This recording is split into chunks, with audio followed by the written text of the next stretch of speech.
di tahun 98, itu saya sudah berontak sendiri. Terlepas bisa merubah atau tidak, itu bagi saya, daripada saya diem, ngapain? Selain saya juga punya agama Islam, saya juga nggak mau Islam saya itu tercemari dengan kelompok-kelompok tertentu yang dia menyuarakan Islam dengan cara yang Islam nggak suka. Yang cara di Islam itu dilarang. Ya seperti gerakan radikal, memaksa orang, merusak warung. Itu bukan cara Islam.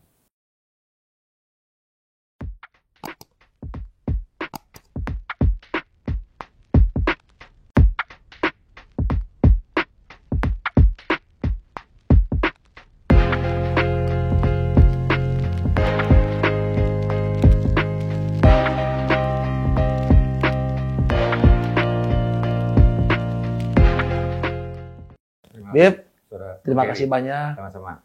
Atau bisa kita panggil Habib Kribo aja. ya. Kayaknya kalau dipanggil Habib Kribo karena lebih keren gitu ya, Bib ya. Lebih enak lah. Lebih akrab. Lebih akrab. Tapi Bib, terima kasih Bib ya. Sama-sama. Sudah menyempatkan waktu. Sama-sama. Dan saya merasa bahwa ini di antara episode yang sudah kita lalui, salah satu episode yang sangat spesial menurut saya. Iya, sama-sama. Karena Habib sudah di sini. Dan pada hari ini, Bib, sekalian saya perkenalkan podcast Energi Kata. Ya, jadi saya sudah berapa kali mengikuti video Bib, baik dari yang motivasi maupun juga yang ada di talk show di media mainstream. Kayaknya apa yang disampaikan oleh seorang Habib Kribo ini betul-betul bisa ada energi, ada bisa membuat semangat. Gitu. Sejalan dengan apa yang menjadi tujuan dari podcast ini. Makanya pada hari ini, Bib, saya ingin mungkin kita sharing-sharing ya, bertanya-tanya sedikit tentang apa yang mungkin bisa memberikan inspirasi. Bib, kalau boleh tahu nih, Bib, saya lihat Habib kan selalu berbicara tentang yang namanya sesuatu yang anti ekstrim, anti radikal, sesuatu yang memang tentu kita sepakat hanya memperburuk negara kita dengan seperti itu. Apa sebetulnya alasan atau motivasi Habib pertama kali melihat bahwa ini menjadi ancaman buat negara, Habib? Ya, oke, terima kasih Bung Gary. Ya, saya terima kasih bisa mampir di konten Energi Kata, diundang oleh Bro Gary. Begini, saya ini punya karakter tuh dari dulu tidak suka dengan sesuatu yang radikal atau yang berlebihan, apalagi sesuatu hal yang ingin mengganggu ketentraman. Karena di Indonesia ini bagi saya hidup perlu dijaga persaudaraan antar suku, persaudaraan antar agama. Saya tidak suka menonjolkan satu agama itu sebagai kekuatan di sini. Ini negara NKRI ini kita harus jaga. Negeri ini dibangun oleh semua suku, semua agama. Jadi jangan ada dominasi suku tertentu, terus agama tertentu. Soalnya saya tuh nggak suka tuh dengan kata mayoritas dan minoritas itu. Betul. Itu sebenarnya nggak bagus. Cuma kadang-kadang, ya karena kita perlu juga kata itu untuk membela yang minoritas. Karena saya lebih cenderung menjaga minoritas lah daripada menjaga mayoritas. Karena mayoritas itu nggak perlu jaga, akan cenderung menguasai.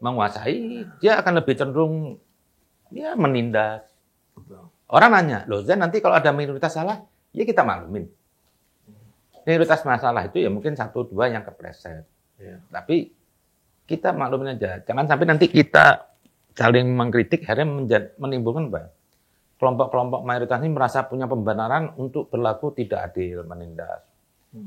Dari dulu pun saya ikut kok demo ke teman saya ke mahkamah tentang SKB 2 menteri itu, yang bagi saya itu masih ada diskriminasi agama tentang pembangunan rumah ibadah. Saya kepingin sisain hidup saya ini, saya bisa memperjuangkan lah. Kita ini di negara NKRI ini semua punya haknya sama untuk dia mendekat kepada keyakinannya atau rumah ibadahnya. Saya sedih aja lah kalau setiap ke mall tuh kok ada rumah ibadah. Kok seperti tersingkirkan gitu loh. Kalau nggak ada perjuangan. Kenapa nggak dia bisa bangun gerejanya sendiri? Sudahlah, kita akhirin permusuhan antar agama ini. Nah, semenjak itu terus awal-awal saya itu keras. Waktu saya lihat sikapnya FPI itu Rizik di tahun 98, itu saya sudah berontak sendiri. Sendiri Tahun saya. 98 tuh ya. Sendiri saya. Mungkin Habib satu-satunya sendiri, sekalipun saya masih, apa ya, umur saya masih belum tua banget waktu itu. Saya berontak. Saya berontak. Saya bersuara. Terlepas bisa merubah atau tidak, itu bagi saya, daripada saya diem, ngapain? Betul. Saya bicara terus. Saya tak lain cuma satu. Selain saya juga punya agama Islam, saya juga nggak mau Islam saya itu tercemari dengan kelompok-kelompok tertentu yang dia menyuarakan Islam dengan cara yang Islam nggak suka. Yang cara di Islam itu dilarang.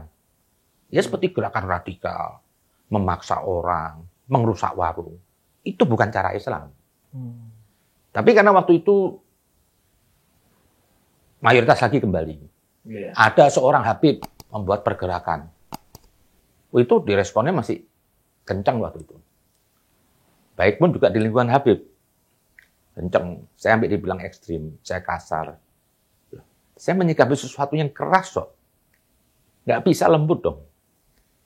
Harus saya sikapin keras. Saya nggak peduli orang mau bilang apa. Ya banyaklah dicaci maki, macam-macam. Saya diem aja.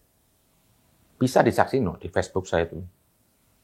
Kira-kira 20 tahun yang lalu dengan sekarang. Saya nggak berubah sikap saya. Teror-teror juga ada. Bagi saya itu, kalau saya ngasih makan orang itu, saya nggak punya musuh. Tapi kalau saya menegakkan kebenaran, pasti ada orang yang tersinggung. Pasti ada yang marah. Nah itu bagi saya, ini saya hadapin lah tantangan begitu. Itu saya berontak sendiri. Mungkin Rizik yang tahu, saya bukan dasar kebencian. Bukan benci pribadi. Saya hanya ngitik perilakunya. Kenapa? Saya ini sudah hidup di Indonesia. Kakek saya datang kemari. Saya lahir di sini. Besar di sini. Makan hidup di sini. Punya anak di sini. Masa saya nggak mau belain Indonesia? Itu yang saya lakukan. Saya akan berjuang. Saya harus jaga NKRI ini. Saya nggak peduli apapun masalahnya. Setelah itu keluar Pilkada DKI itu. Pilkada DKI itu, saya harus berpihak kepada orang yang benar. Mau beda agama, beda suku, saya nggak urusan. Di situ saya dipertontonkan dua. Antara Ahok dan Anies. Anies saya kenal. Sempat dekat. Di situ tetap saya bela Ahok. Saya melawan tuh. Fitnah-fitnah yang dilemparkan pada Ahok. Saya cuma satu di pikiran saya itu. Ini orang baik. Ini orang jujur. Bagi saya itu nggak penting apa agama dan sukunya. Pokoknya selama dia benar jujur, saya akan bela. Apa sih cuma agama itu cuma bagi saya ini sekarang cuma kosmetik kok. Berganti pejabat sebelumnya Jokowi itu pejabat banyak beragama Islam, ya korupsi juga. Jadi bagi saya nggak penting agamanya. Datanglah Ahok dan Jokowi itu, saya di situ mulai keras. Saya mempertahankan dengan ilmu saya. Dengan keyakinan agama saya, bahwasanya Ahok itu tidak kafir. Karena iman Nasrani itu, iman Kristen itu juga diakomodir dalam Al-Quran, kitab Injil.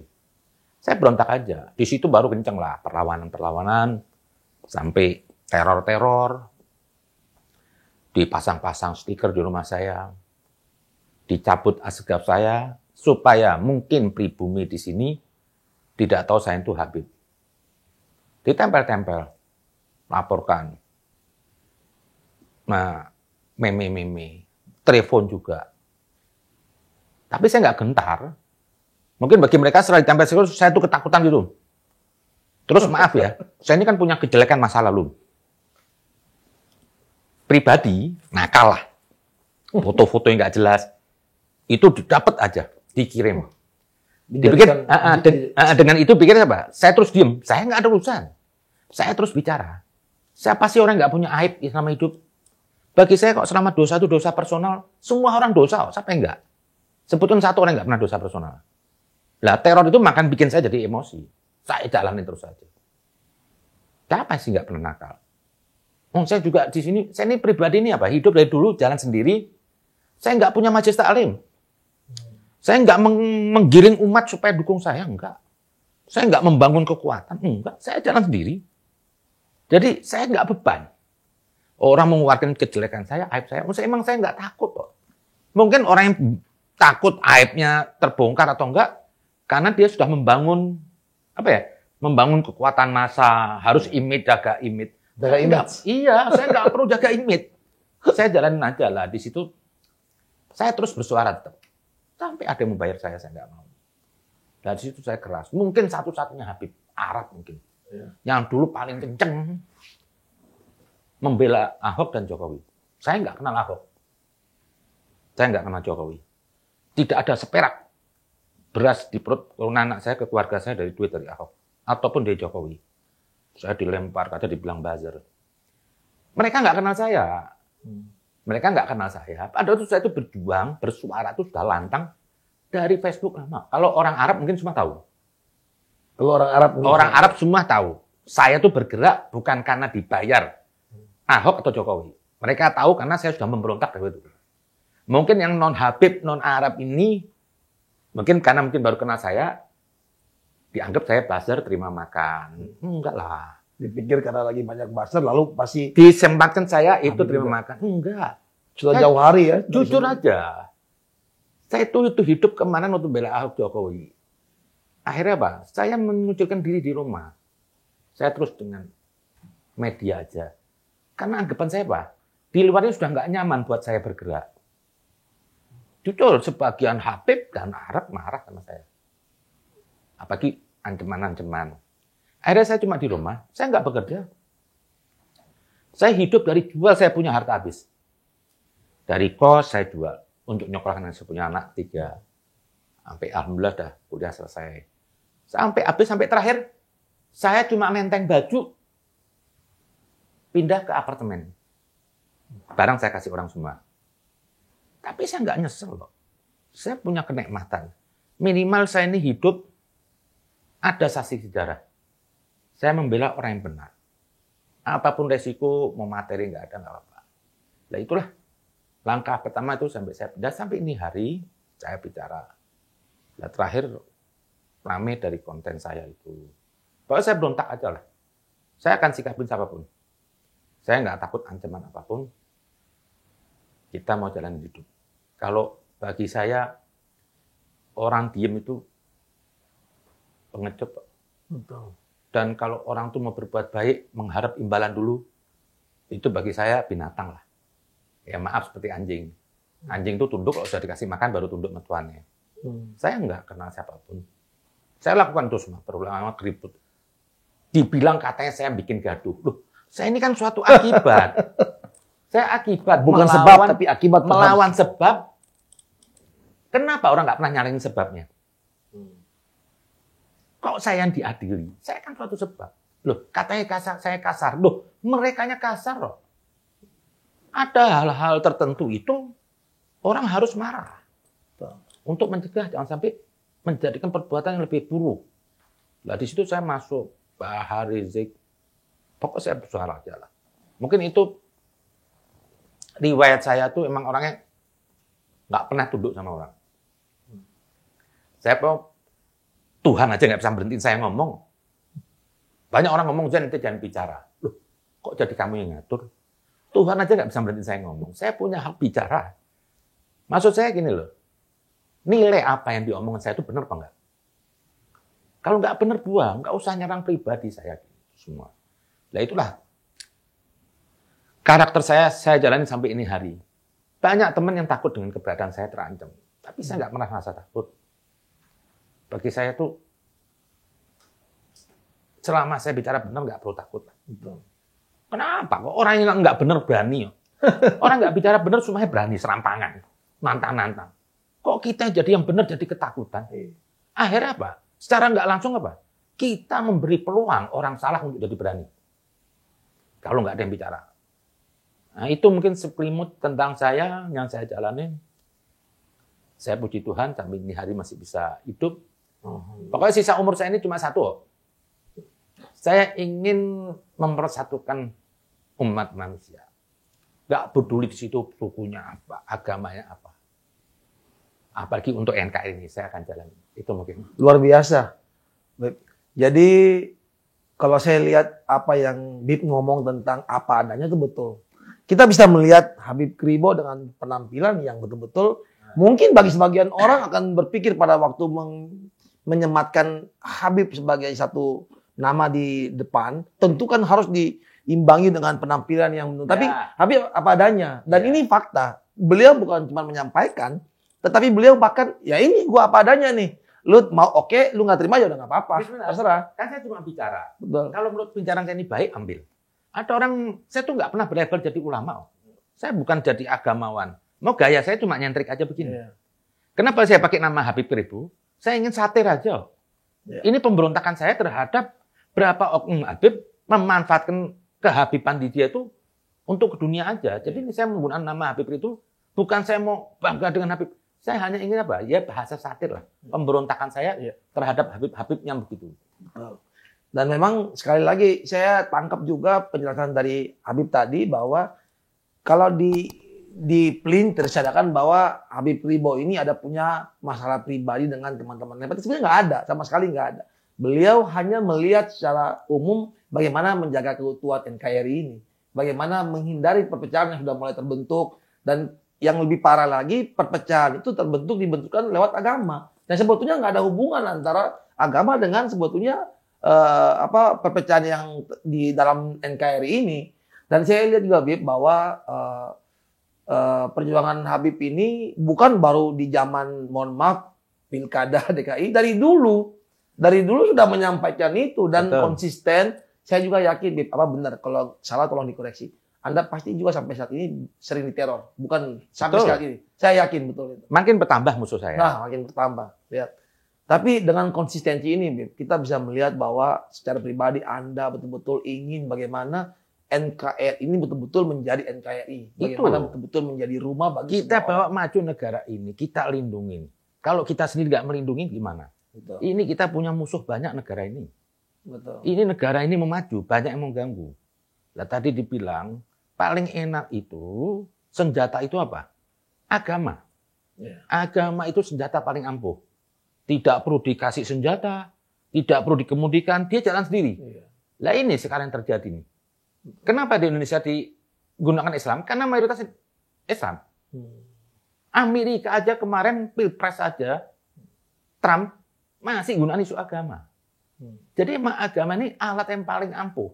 Paling gampang. Untuk digunakan kuda politik oleh kelompok-kelompok tertentu yang nggak suka dengan pemerintah. Atau kelompok-kelompok tertentu yang ingin cari kekuasaan. Tapi kan ini kan sayang, rusak. Jadi harus kita juangkan. Saya mintalah kepada semuanya. Jangan untuk cari kekuatan, kekuasaan, akhirnya merusak NKRI ini. Akhirnya nanti kita mewariskan generasi kita kepada yang akan datang sejarah yang buruk. Kenapa saya bisa melawan pemberontakan terhadap radikal ini semua? Saya mungkin nggak bisa merubah. Saya bukan untuk saat ini aja, suara saya ini. Saya hanya kepingin nanti, 100 tahun yang akan datang, kalau andaikan ini radikalisme ini, tidak ada yang berani bicara, akhirnya nanti apa? Generasi ke depan menganggap apa? Ini suatu kebenaran. Betul. Kenapa dibilang ini kebenaran? Karena di zaman ini tidak ada yang berontak. Akhirnya apa? Mereka zaman generasi kita ke depan apa? Oh, merasa ini suatu kebenaran. Kata tidak ada pemberontakan tadi, tidak ada perlawanan. Lah, saya cuma berharap ocehan saya, yang saya cuma bisa suara ini aja, yang saya kemampu ini. Saya kepingin apa? Nanti generasi yang akan datang apa? Oh, ternyata ada perlawanan.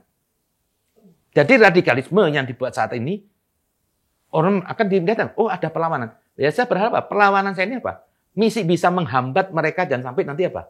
Dijadikan idola, dijadikan pembenaran. Kan kebanyakan begitu kan. Kalau kesesatan ini terus dibiarkan, pembodohan ini akan jadi kebenaran. Akan dijadiin ikutin, itu aja mungkin. Sesuatu yang salah apabila terus-menerus dibuat, lama-kelamaan dia akan menjadi benar. Ya. Karena tidak ada terkoreksi atau itu oleh sesuatu yang benar. Iya. Hanya sesuatu yang salah itu menjadi benar. Betul, iya. Gitu, betul. Luar biasa, Bib. Kayaknya memang apa yang baru sampaikan di awal aja sudah benar-benar bisa mencerahkan buat saya sendiri, buat teman-teman yang menonton. Bagaimana orang selama ini mungkin tergiring opini, seakan bahwa ada terjadi pemberontakan atau hal-hal yang dilakukan oleh Habib Ribo. Padahal sebetulnya apa yang dilakukan dari beliau semata-mata hanya untuk bisa mengembalikan, bisa dikatakan identitas asli dari NKRI itu bagaimana? Bagaimana jangan sampai sesuatu yang sudah mulai melenceng ini tanpa ada, mungkin kalau lebih, saya kalimat yang lebih halus itu bagaimana untuk pembenaran yang sebetulnya sudah melenceng ini atau pemberontakan itu tidak dilakukan, maka lama-kelamaan skala sekarang mungkin kecil, cuma 0,5 derajat. Lama-kelamaan ke depan semakin gede gitu. Pasti itu. Dan itu akan menjadi semakin melenceng. Dan Iya. yang berbahayanya adalah bisa berubah ini sebetulnya paham kita di negara ini. Betul. Ya. Saya percaya bahwa apa yang Habib bikin semata-mata bagaimana untuk in the future, untuk 100 tahun kemudian, masih tetap mempertahankan nilai-nilai kebudayaan Indonesia seperti apa. Harus. Ini yang mengikat kita seperti itu, Pancasila yang mengikat kita ya, Beb ya. Jadi luar biasa sih. Saya anggap bahwa apa yang diperjuangkan oleh Beb ini mungkin tidak semua orang bisa mengerti, tapi saya percaya bahwa tujuan itu baik, walaupun konsekuensinya adalah teror. Saya yakin Beb, namanya manusia ya, kalau disuruh pilih, pasti sebagian besar orang lebih memilih hidup tenang. Mau cari aman. Ngapain iya? Ngapain mau ngurusin hal-hal yang membuat mungkin keamanan keluarga kita pun terganggu gitu kan? Itu mayoritas begitu. Mereka sekarang bicara aman karena mereka punya fasilitas. Mereka punya kekuatan. Kalau andaikan dia yang kena musibah, pasti kan dia akan sakit hati kan. Itu kan egois dong. Oh, saya aman. Bang Gading kena musibah. Anggaplah yang penting saya aman, Bang Gading. Ini kan binatang. Besok-besok akan kena keluarga saya itu kalau kita diem. Jadi kita nih harus bersama-sama bersuara menjaga NKRI, persatuan, kita dukung pemerintahan ini supaya ke depan maju, besok anak cucu kita nggak nangis. Itu aja.